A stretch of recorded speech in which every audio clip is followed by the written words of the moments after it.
What's good, YouTube? It's your boy, Only One KDB, and I'm back with another video. In today's video, we got serious WWE moments. Now, before we get to the video, make sure y'all like, share, and subscribe. Hit that notification bell so you get notified when I drop another video.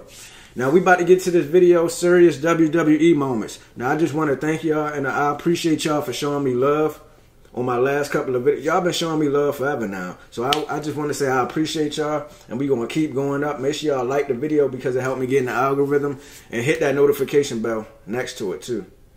Next to the subscribe button, of course. But we about to get to the video. Let's get it.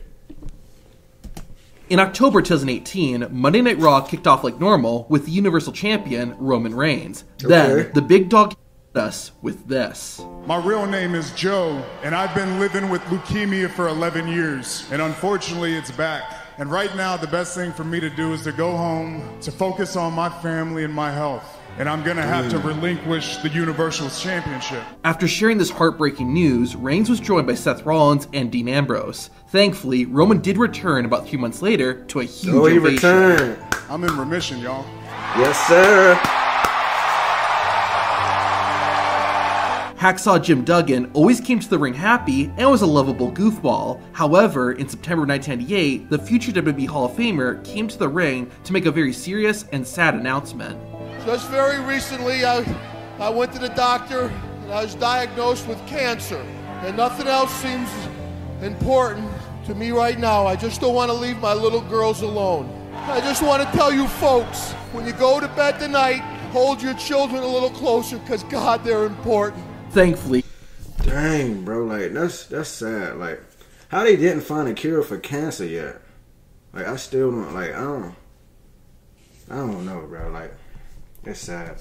Surgery was successful, and after several months, Jim Duggan was able to return to the ring. Unfortunately, not all serious moments have a happy ending. There has only been one time that a WWE wrestler has died during a live broadcast. Oh, Owen Hart. The victim was Owen Hart, who was playing a superhero character named the Blue Blazer. It was meant to be lowered from the arena ceiling into the ring. However, the harness holding Hart snapped, and he fell to his death. WWE was live on the air when this happened, and one of the commentators, Jim Ross, had the unfortunate task of telling the viewers what had happened. This is not a part of the entertainment here tonight. This is as real can be here. We're here to entertain and have fun, but this is neither. No, it doesn't look good at all. Later in the broadcast, Jim Ross would give a very sad update. I have the unfortunate responsibility to let everyone know that Owen Hart has died. Owen Hart has tragically died from that accident here tonight. Monday Night Raw aired the following day, and the show was turned into a tribute to Owen Hart, and wrestlers shared their memories of him.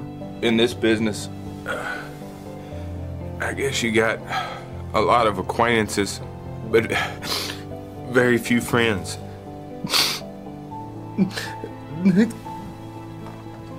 Mark Henry even wrote a poem for Owen Hart, and try listening to this without getting a little teary-eyed.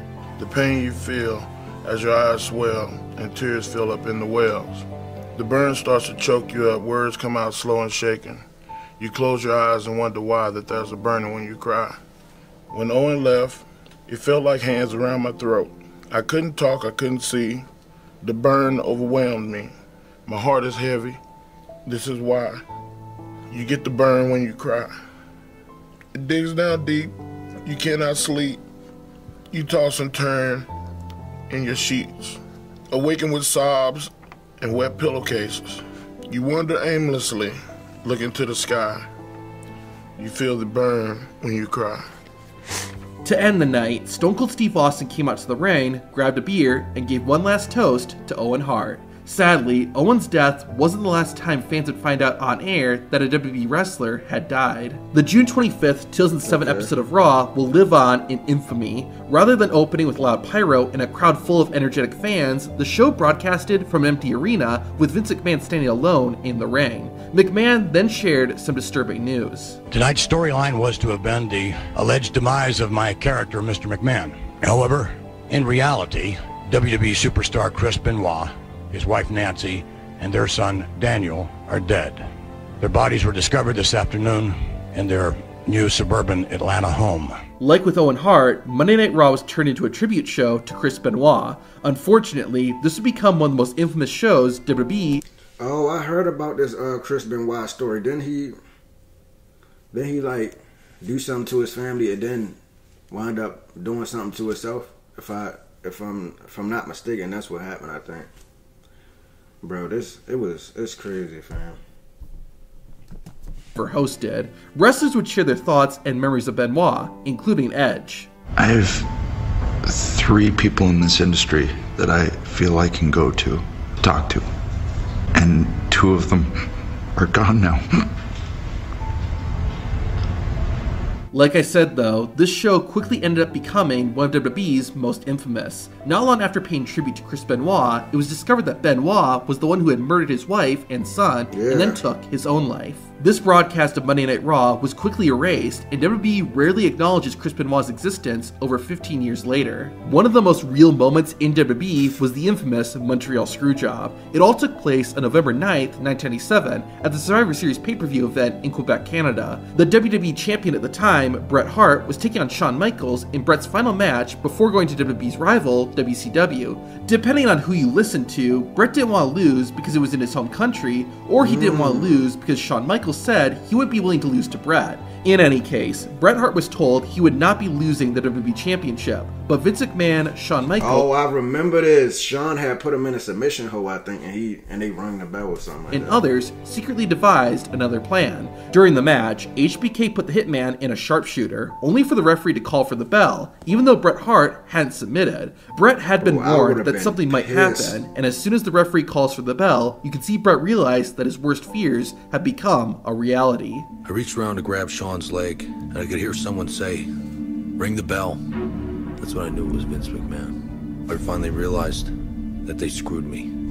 They really screwed me, the lousy bastards. Bret Hart was mad at WWE and Vince McMahon for double-crossing him, and rightfully so. After an incident like this, it seemed impossible for the two sides to ever work again. However, that was not the case. Roughly 9 years after the Montreal Screwjob, Bret Hart returned to WWE and was inducted into the Hall of Fame. Even more surprising was that Bret Hart actually thanked Vince McMahon during his speech. And I want to first of all thank the McMahons, especially Vince. I mean, he gave him an opportunity, bro. You gotta respect it. I ain't gonna say he gotta thank him, but like he ain't had no choice but to thank him, really, because he gave him the opportunity to even wrestle to begin with, or be put in the WWE. For giving me the chance to work on his canvas. 15 years later, WWE returned to Montreal, and something even more serious happened. Jerry Lawler was doing commentary with Michael Cole like normal. Then, suddenly, Jerry began snoring into the mic. As it turned out, Lawler was having a heart attack and became unconscious. WWE's medical staff quickly went over to check on Lawler and were doing their best not to panic anyone. Jerry was soon rushed out of the arena and given emergency medical treatment. After a commercial break, Michael Cole had to inform viewers what was going on. Ladies and gentlemen, I do want to preface this by saying that this is not part of our entertainment tonight. This is a real-life situation. Earlier this evening, my broadcast colleague, Jerry the King Lawler, passed out while working here at ringside. He collapsed on the ground. He was stretchered to the back where he received CPR. This is an extremely serious situation. And bro, that is scary, Jerry, my friend, my prayers are with you. By God's grace, Jerry Lawler was okay and is still active in wrestling today. One of the most heartbreaking moments in wrestling history was the passing of Eddie Guerrero. One day after his death, WWE held a special tribute show. Eddie Guerrero was my uncle, technically, but we were brothers. We were 3 years apart. He was the big brother I never had. I was the little brother he never had. We always grew up with the dream of becoming tag team champions. And, excuse me. We were able to let that dream come true.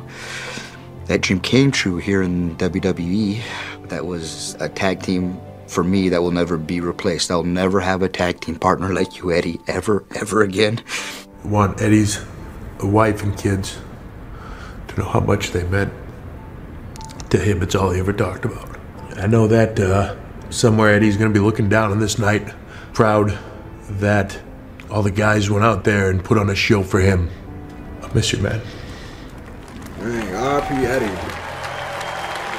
Early in his career, Carlito was accused of being lazy and not working hard enough. Ric Flair confronted him and gave him one of those passionate speeches in WWE history. To watch that, hit the video on screen. Alright, that's going to do it for the video. Make sure y'all like, share, and subscribe. This was serious WWE moments. Dang, man. These moments were sad, I ain't gonna lie. But we about to get out of here. Make sure y'all like the video, subscribe to the channel. And yeah, I'm out of here, fam.